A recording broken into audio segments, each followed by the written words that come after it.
The very first class I ever took at Florida State was 5 years ago, and it was right in this very classroom.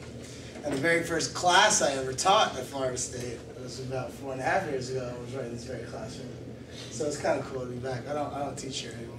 I did teach multicultural film for 3.5 years, and then, and in fact, like Joel sat in one semester with me, and then I created this course. And I taught this course for the American Studies program for 2 semesters, and Joel chilled with me. Well, last semester too, right? Yeah, he's chilled with me for the semester before, and then last semester he and I each taught a section, and now it's in Joel's incredibly capable hands, and I took off. I had other places to go and other things to do. You know? And it's cool because I don't work here anymore, so I don't even have to feel guilty about saying fucking shit and goddamn motherfucker. These motherfuckers don't owe me nothing. They don't pay me. I don't do shit for them. So if you're easily offended by potty mouth, I'm warning you now, man. I got it. When hip hop came around, like, there was all kinds of heat from the rest of like the music academy, right? The same music, you know what I mean? Like, hey, you guys don't belong with us, you know?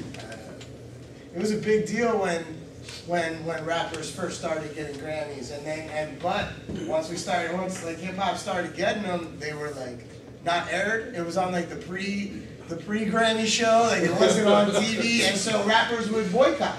Salt-N-Pepa and a bunch of groups were like, fuck y'all, we ain't going.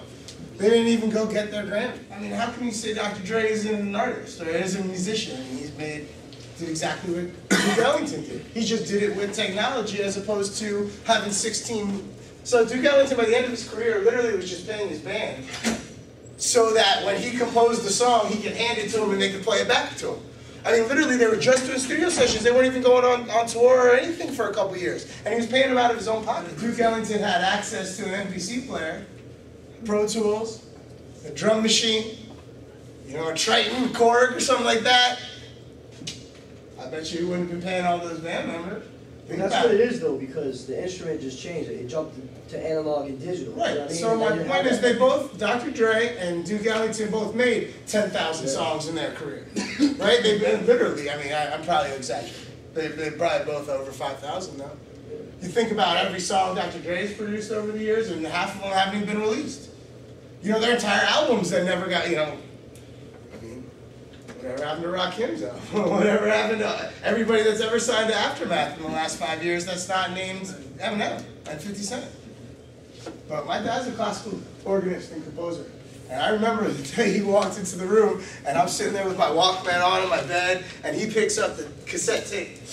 Google it. I know some of you guys don't know what a cassette tape is, so just Google it when you get home. All right?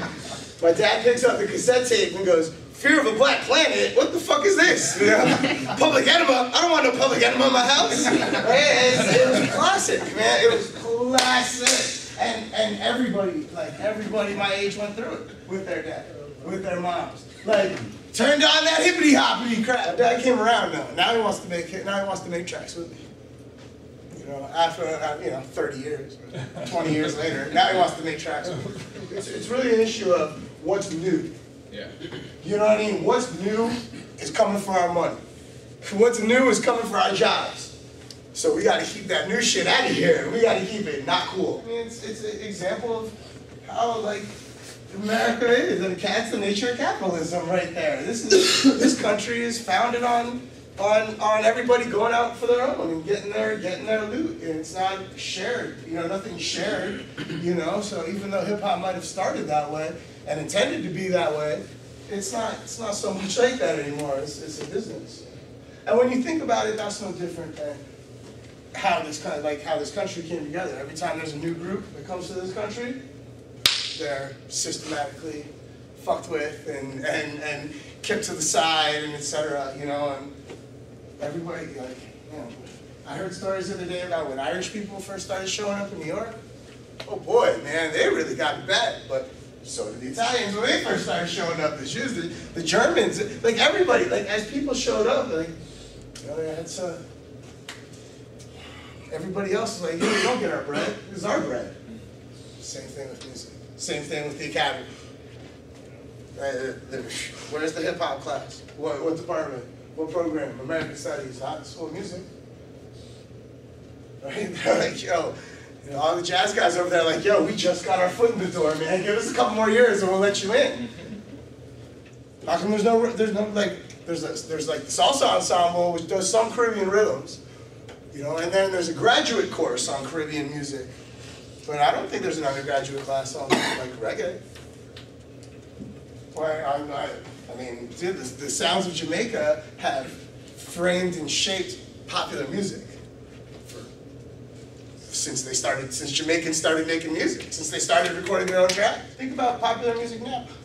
Because some of the people that are the hottest are the ones that are combining island vibes with traditional like rock vibes and like electronic vibes and hip hop vibes. Akon, Cardinal Official. These guys are huge. Rihanna. These people are huge. Right? All because of Jamaica, but there's no reggae course, dub course, you know, for the young, you know, piano players or for the young percussionists or anything, you know. You know, like, there really is only 6 labels and everybody works for them. You know, if you're trying to be part of the mainstream hip hop. And they're ruining the music too. Well, to each their own. Everybody's gonna have their own opinion about that. Like a lot of people, like I happen to like right now. I happen to really like pop music, right? But I wouldn't have said that 2-3 years ago. You know what I mean? So like 2-3 years ago, I would have said, "Yo, fuck these major labels. They're ruining the music." Right now, I like what's coming out as far as the music. I feel bad for anybody that signed these deals. It's not even 300, 360 deals. I mean, it's like 720 deals. They gotta tell you when to go to the bathroom and shit, man. Like, it's really bad right now if you're trying to be a star. You don't sign a record deal, you sign like a complete like management representation. You own a piece of my ass deal. You know what I mean? It's literally like you know, going to jail and getting stuck in the wrong cell with a really, really big person and being their bitch.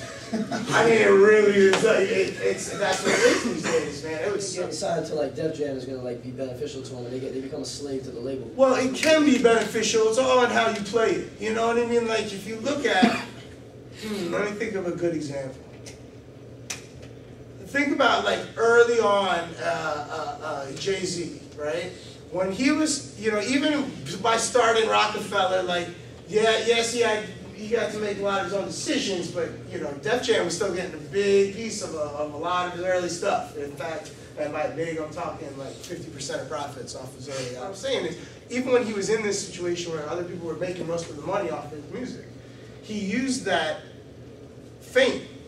You know what I mean? Like if you can, like let's say I'm signed into I could sign into a major deal now and not get any money off my first 3 albums, and that's hoping they go platinum. If they all go platinum, maybe I get a couple of dollars off my 4th album, right? But if that's what, you know, if that all works out and shit, while I'm somebody's bitch, like if I got some other business interests going on, something where my fame can help, you know, like let's say I open a restaurant, start a line of vodka, start some clothes, put out a fragrance. I mean, the fact is, there's no more money in music. You can make money performing, right? You can make money really just performing. You know, other than that, you know, I mean, maybe advertising. You know, what I mean, if you attach music to a commercial or TV or something like that. But ultimately, I mean, you should look around. You know, the scene now. Why does every star? You know, why did Dr. Dre put out Beats by Dre? Because the profit margin on music isn't that high anymore. But the profit margin on hardware is much higher. Fragrance, the markup's incredible. A bottle of perfume is like 6 cents to put together. You attach Mariah Carey's image to it, and bam, $65 for the little jar. You know, why does every rapper have a clothing line? Because they make a lot more money off clothes than they do off music. How much was the shirt that you bought from me last night? $10. $10, but how much was the autograph? $5. We don't sell. We're not selling our new mixtape, but we are selling our autographs. And if you buy the autograph, you get a copy of the new mixtape. You can download the mixtape for free from the website, but if you want like a hard copy of it, we can't sell that. So, but we can sell our autograph. Very true.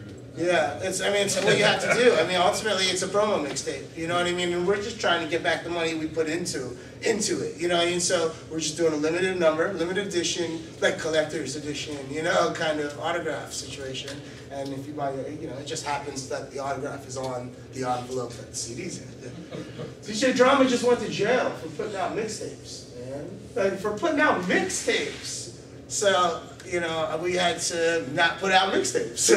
Rather than sell mixtapes, we sell autographs. But you can download the mixtape for free. RHTTV.com. Like, I like having a weekly gate, even if I don't make any fucking money, just to keep me DJing. Because if not, it's not like it was 10 years ago where I'll just sit in my room and DJ for hours. You know what I mean? I have so many other responsibilities. If I don't have that, I'll not DJ, and that would be a pity, because I'm the fucking truth. I live this shit, man. I live this shit. I put out a mixtape last night, all right? I am in here still drunk, all right? I live this shit. I am broke. I don't teach anymore. I just DJ. At this point, it is so fucking hard to make money in hip-hop and music because the technology has developed to so far that everybody can do it. Now, I like that everybody can do it. It's participatory. It's how hip-hop was supposed to be. Everybody, it's like that line from Hustle and Flow. Everybody got a voice. Everybody got something to say. You know what I mean? Everybody can make hip-hop. You need like $400 for a mic and a busted MPC.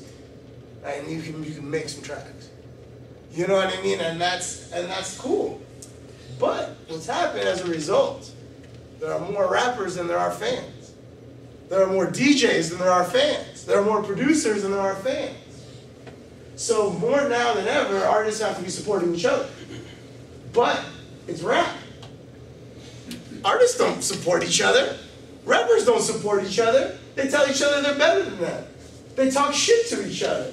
They beef. They battle. So like hip-hop's in this weird place where it's in its own way. So because there's so many DJs, right? Because there's so many MCs, because there's so many producers, what separates one and a lot of people are ill, man. There's a lot of great DJs. There's a lot of great producers, a lot of great MCs, thousands and thousands of ill MCs, thousands and thousands of ill DJs, thousands and thousands of dope producers. What separates one from the next is their work ethic and their professionalism, how hard they hustle. That's it. There's a lot of people I don't work with anymore. A lot of great MCs, a lot of great producers, a lot of great DJs that I won't work with because they just weren't repping this properly. You know, they were in it for them. They didn't love this shit. Like, I love this shit. I love this. It's crazy. It's crazy. Pirating hasn't helped either. You know what I mean? What's that? Pirating hasn't helped either. You're absolutely right, but that's not something we're going to be able to stop. I mean, Hollywood can't stop it from happening to their product, and they try really hard. Music's not going to be able to stop it. You just got to find ways to nip it. But when I was a kid, man, we had the 2-tape deck. Box, man. Like, that's nothing new, man. You know, mixtape DJing is real similar to pirating. You know, granted, you're changing it, and you're, and that's ultimately what it goes back to this whole producer conversation. You know what I mean? Yes, if a producer is a musician, if a producer is an artist, then that makes me think somebody asking that question is also going to ask if a DJ is a musician. You know what I mean? That's the same question, and that's been just as heated of a debate. I think some DJs are musicians. DJs that scratch and pull tricks. And I think some DJs are artists. RHTTV.com. That's my shit that I fucking hustle on. You can download my new mixtape that came out yesterday for free from the site. And there's all kinds of videos and cool shit going on. All kinds of dope artists that are up on there. And yeah. And cool. It was nice meeting you guys, man.